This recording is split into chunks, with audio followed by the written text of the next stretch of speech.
Thank you again for the opportunity to share God's word with you.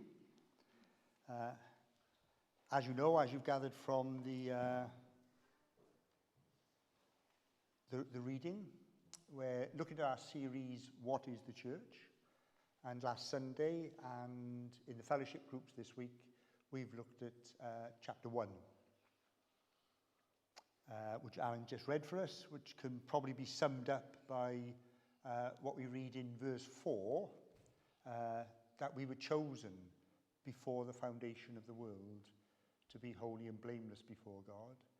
And then in verse 13, where we're told that the Spirit is the guarantee, the stamp, the seal that assures us of that.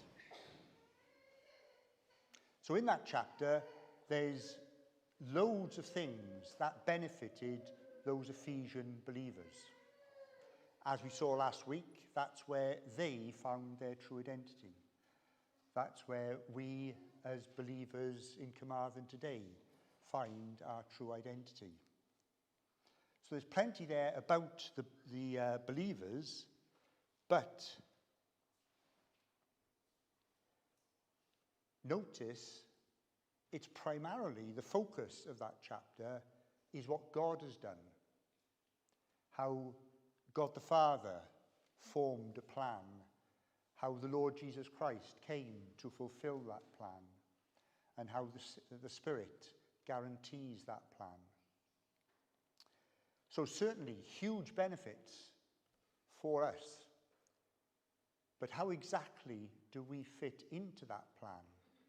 It's the God's work. It's the Father, Son and Spirit working together. Well, notice how chapter 2, and we're going to be looking at the beginning of chapter 2 tonight, it begins, as for you. So Paul is on exactly the same wavelength as we are. Here's God's plan, that's where he started. But now, as for you, where do you fit into this plan? So, let's have a look. How to make a church, step 1. And we'll read verses 1 to 3.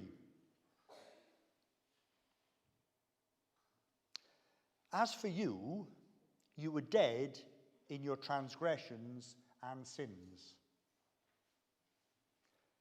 That doesn't sound like a great start to me if you're trying to build a church. But let's read on, let's see, maybe it'll get better. In which you used to live when you followed the ways of this world, and the ruler of the kingdom of the air, the Spirit who is now at work in those who are disobedient. All of us also lived among them, at one time gratifying the craving of our flesh and following its desires and thoughts. Like the rest, we were by nature deserving of wrath. That doesn't sound like a great way to start if you want to make a church, God's holy people. But that's what Paul is telling us. So let's try and get clear exactly what Paul is saying. In verse 1, he said that you were dead in transgressions and sins. They'd transgressed, they'd missed the mark. They'd broken God's law. When Jesus was asked about the law in Luke chapter 10, he summarized it like this. Love the Lord your God with all your heart and with all your soul and with all your strength and with all your mind. And love your neighbor as yourself. But they'd broken God's law. They'd done what they shouldn't have done. They hadn't done what they should have done. Then the beginning of verse 2, you followed the ways of this world. That's very up to date, isn't it? I mean, what do we hear today? Well, Bible, God's word, yeah, it's quite quaint, it's okay, it's interesting, but we've moved on. Our modern standards are better. We've moved on from this old archaic stuff.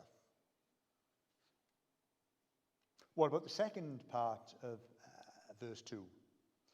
And of the ruler of the kingdom of the air, the Spirit who is now at work in those who are disobedient.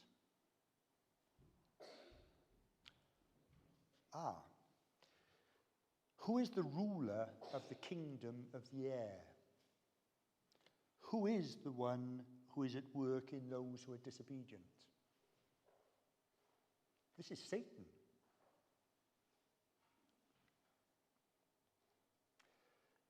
Do you remember the temptations and the third temptation? What did Satan say to Jesus?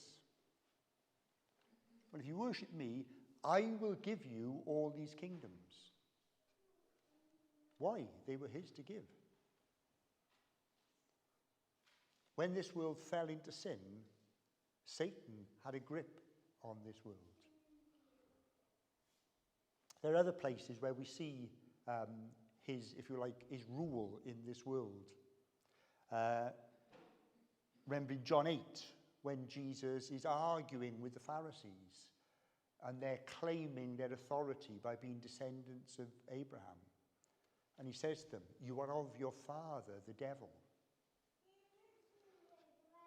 In 2 Corinthians chapter 4, Satan is described as the god of this age. He has authority, not all authority. He is subject to God's rule. But he has authority, he has power in this world. And what Paul is saying is that these Ephesians were subject to Satan. A very radical statement, a very harsh statement. I'm sure the Ephesians wouldn't have said that they worshipped Satan, that they followed Satan. In fact, they probably didn't even believe in Satan or give him any thought.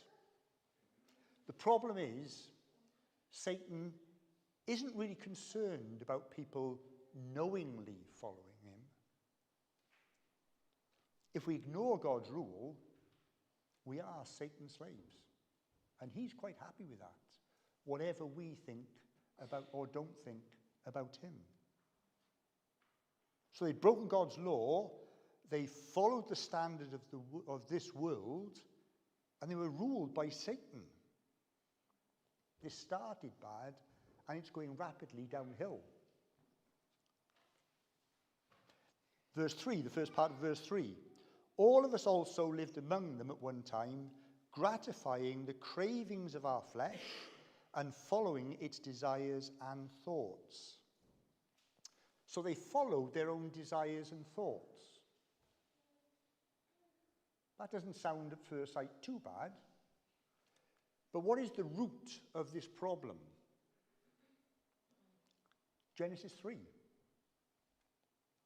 Satan questioned God's authority. Adam and Eve listened. And they ate the fruit that God had told them not to eat. Now, there's nothing particularly bad about fruit. In fact, I'm told I'm supposed to eat 5 a day. The problem was they thought they knew better than God. They followed their own thoughts and desires rather than what God had said. And the Ephesians had done the same. The second half of verse 3. Like the rest, we were by nature deserving of wrath. Okay, it's not very nice, it's a bit unsettling, it's a bit frightening when anyone is angry with you. What if the sovereign creator of the universe is angry with you? Where do you go from there? They defended the Almighty God and he was angry with them. If anything is the definition of a hopeless situation, that's it. Oh, one more thing. We skipped right at the beginning. Perhaps some of you thought about it then. Let's go back to verse 1. As you were dead in transgressions and sin. They were still walking, breathing, eating, talking, etc. But with respect to God, they were dead. We just saw the root of the problem back in Genesis 3. They listened to Satan. They did what they thought best rather than listening to God. They were warned in chapter 2 of Genesis. God said, when you do that, then you will die. And that happened. Their relationship with the Creator was destroyed. Physical death followed eventually, but immediately their separation from God was assured. They died. Now, I'm sure those Ephesian believers, when dead in transgression and sin, would have protested. They would have said, ridiculous, Paul. You know, I'm not dead. I'm walking around, breathing. The problem is, can a corpse perform its own autopsy? If you're dead in transgression and sin, you're in no position to assess your position.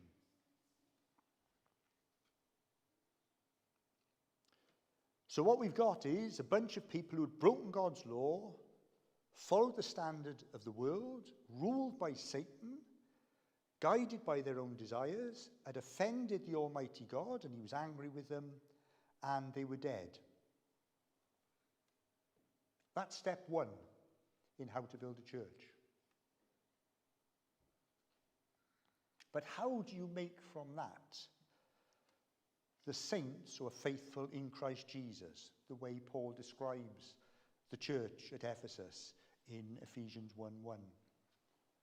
Can there possibly be a step two? Well, let's read on. Paul gives us step 2 in how to make a church. This is in Ephesians 2, verses 4 to 6. Let's read those verses now. But because of his great love for us, God, who is rich in mercy, made us alive with Christ, even when we were dead in transgressions. It is by grace you have been saved. And God raised us up with Christ and seated us with him in the heavenly realms in Christ Jesus. Do you see why it's important to remember chapter 1? To remember that it is God's plan, that it is God carrying it out. A corpse is not able to make a plan, let alone carry it out. And that's where the Ephesians were to start with.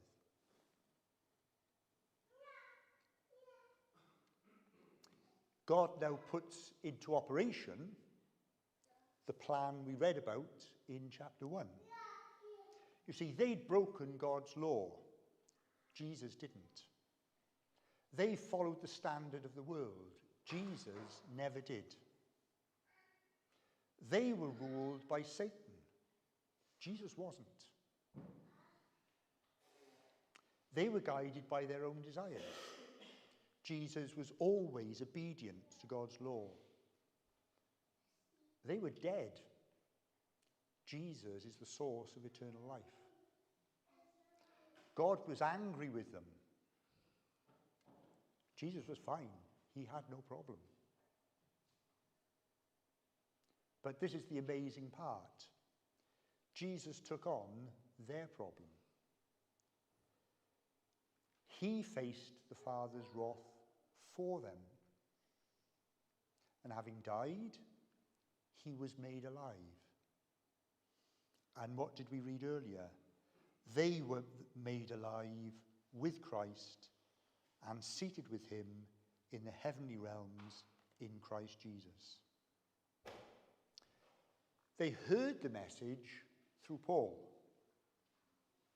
but they became the church when the Spirit made them alive and they believed the message.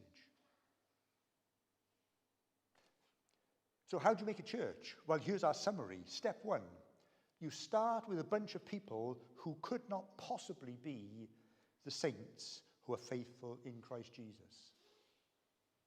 Step 2, the Father, the Son, and the Spirit work together to make them alive with Christ and seat them with him in the heavenly realms in Christ Jesus. That's how you make a church. Or rather, that's how the God of creation makes a church. It's not something you or I can do. But that does raise one obvious question. Why?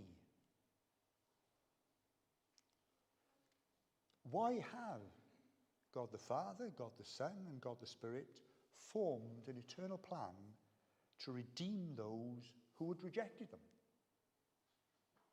Why was the Father willing to sacrifice his own Son? Why was the Son willing to suffer the Father's wrath?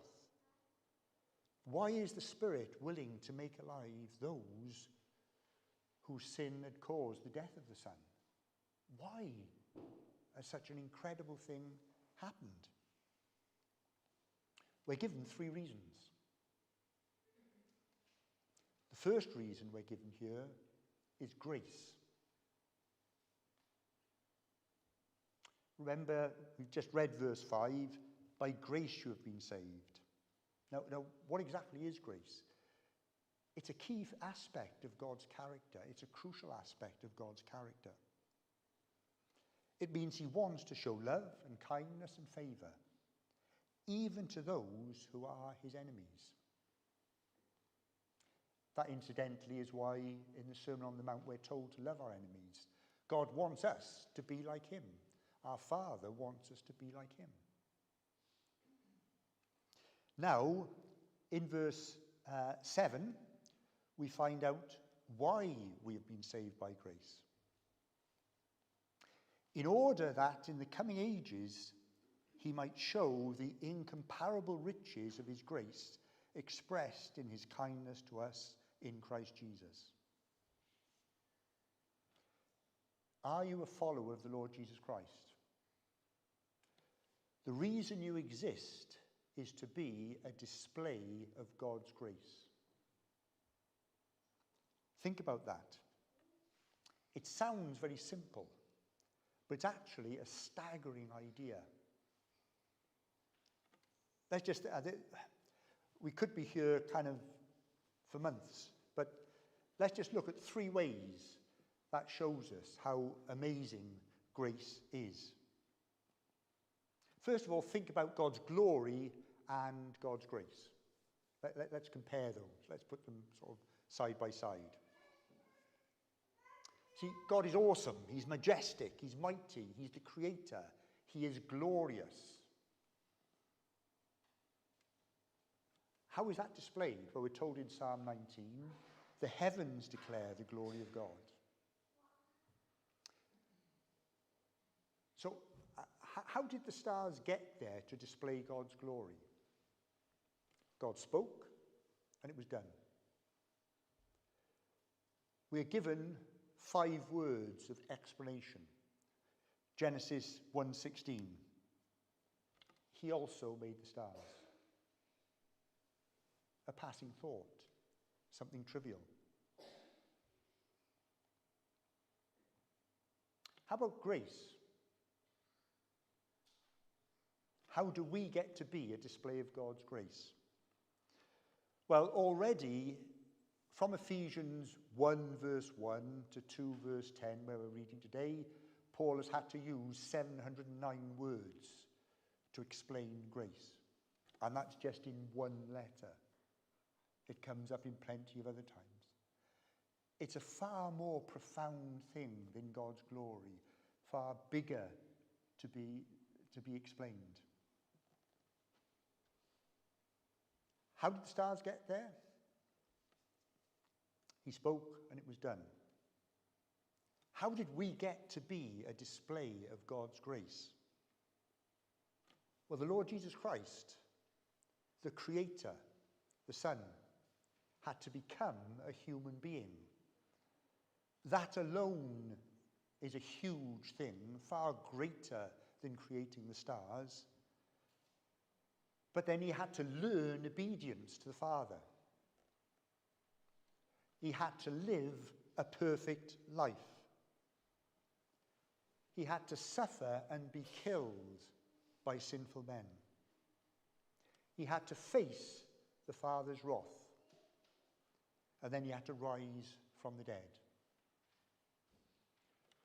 Putting in a plan to display God's grace required so much more than to create the billions of galaxies which we haven't even succeeded in counting yet.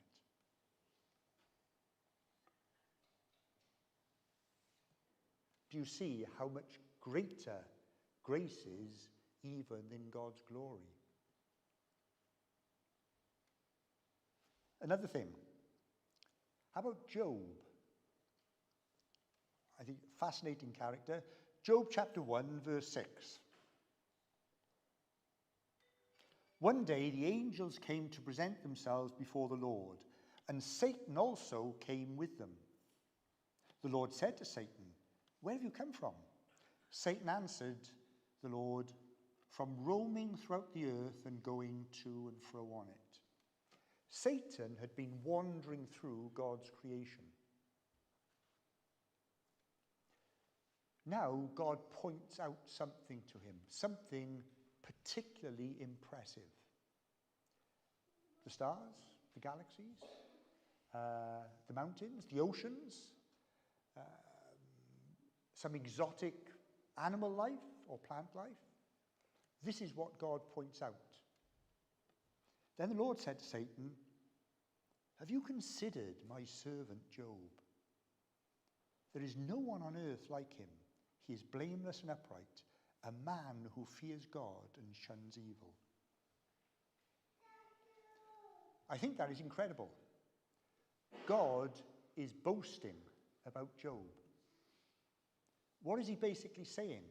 Have you seen Job? Have you seen what I made from somebody dead in transgression and sin? Can you see what I've made from that?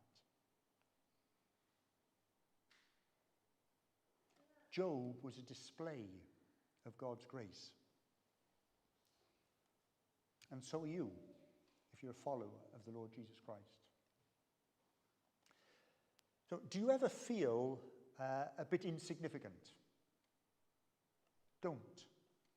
You shine brighter than the stars. They only display God's glory. You display God's grace. Thirdly, think about the scope of grace. Did you notice in verse 7 that we just read? In the coming ages, he might show the incomparable riches of his grace. This creation will be renewed. Those stars that display God's glory will be extinguished. You will display God's grace for all eternity. And also, as well as the length of time, let's jump ahead in Ephesians a little bit to chapter 3, verse 10. His intent was that now, through the church, the manifold wisdom of God should be made known to the rulers and authorities in the heavenly realm. The angels stand before God. They can look at the stars, but they have no need to. They can see God's glory. How do angels understand grace?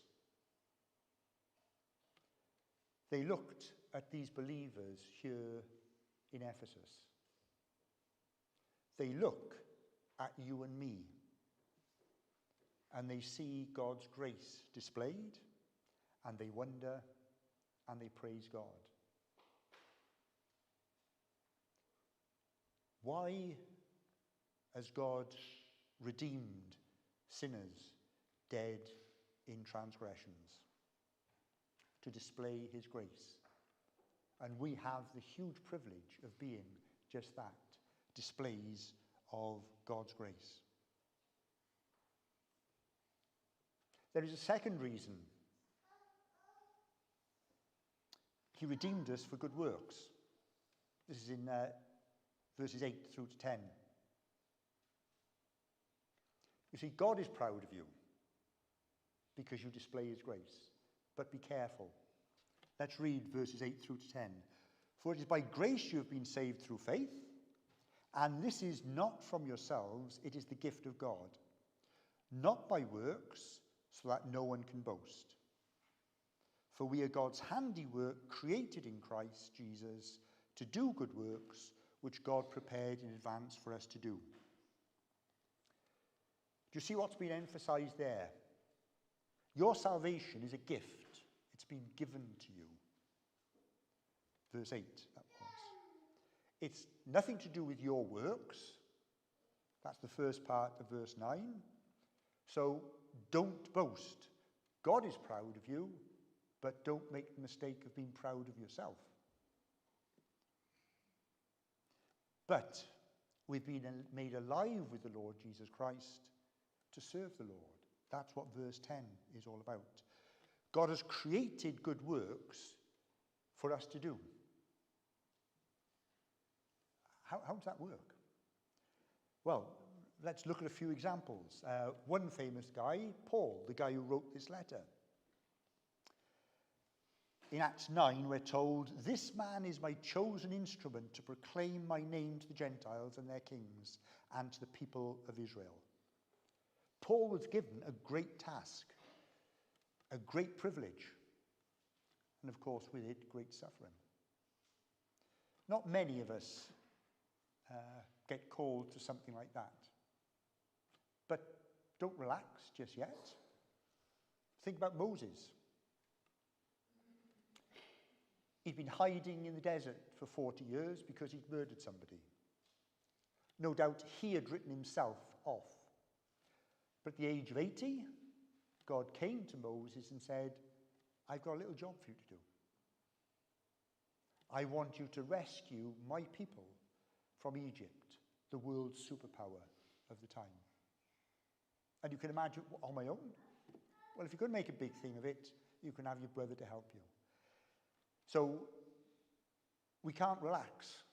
God may call us to do some great work, even at my great age. Oh, but most of us, no. What about Tabitha? Or she was also called Dorcas. You can read about her in Acts 9. We know very little about her. But what we are told, she lived in her own little town of Joppa, was always doing good and helping the poor. No big deal, nothing spectacular, nothing exciting, but the Holy Spirit thought it was important to put her name in his word for us, and thought it important to tell us what she did. Most of us are Tabithas, but it's really important. And incidentally, she died, and the Holy Spirit thought it would be a great idea to bring her back to life again. You can read a story in Acts 9. Oh, and what about Job? What was the good work he was given to do? Just sit there, patiently bear and suffer the loss of property, family, health. But why, Lord? Not telling you. It's part of a bigger plan. Just sit there and do it. And Job obeyed. See, the good works prepared for us come in all sorts of shapes and form. Incidentally, appropriate time, thank you, for instance, very much to those who worked so hard over the past week to make all the events that happened, to make them work. Good works prepared in advance for you to walk in.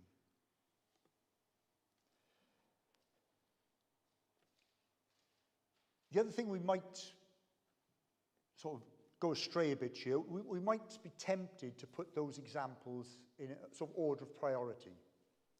So we've got Paul and Moses, the kind of rock stars of the Christian world. Tabitha and us, the supporting act. Oh, and then there's poor old Job. I mean, he suffered so much that he didn't really have opportunity to serve. I think that would be a mistake to do that. You see, the Lord needed somebody to do the good work of patiently bearing suffering. And who did he pick? He picked his best man. Do you remember what he said to Satan? Have you seen Job? There is no one like him in the earth, blameless and upright. He's my best guy. God didn't ask him to do anything spectacular. He asked him to sit and to suffer, not understanding why he was doing it. We get to read the book of Job, and we read about what's going on in heaven. We get some insight to why it was happening. Job didn't. He just had to sit and to suffer to great purpose. You see, it's not the size of the task or the nature of the task. The important thing is the Lord has a task for you to do, he has a task for me to do, and the important thing is whether we're a Paul or whether we're a Tabitha or whether we're a Job or whether we're a something else, that we do the task the Lord gives us.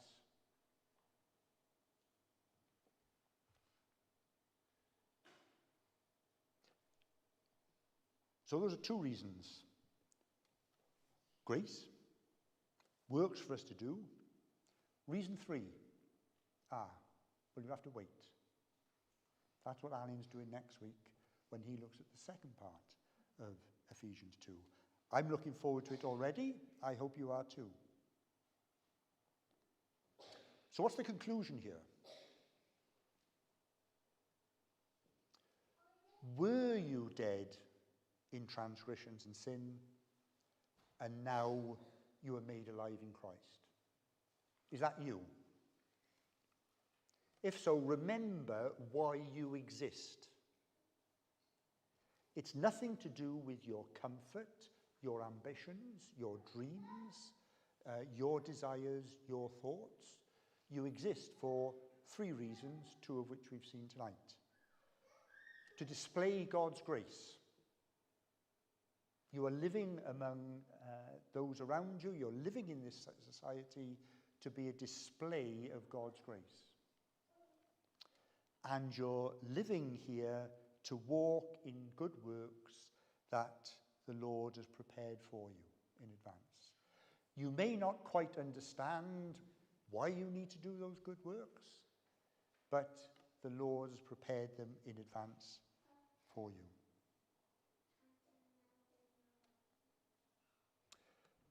Or are you not one of those people? Are you somebody who is concerned that you are dead in transgressions and sin?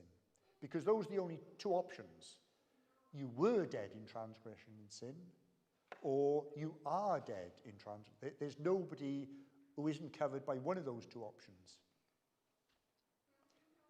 If you are in that position, be encouraged. Your concern is evidence that the Spirit is working in you to make you alive. So, believe in the Lord Jesus and you will be saved. Not my words, words Paul spoke in Scripture in Acts 16 to somebody in that very position. Then you can display God's grace in your life and you can walk in works prepared for you. Of course, there is a third possibility.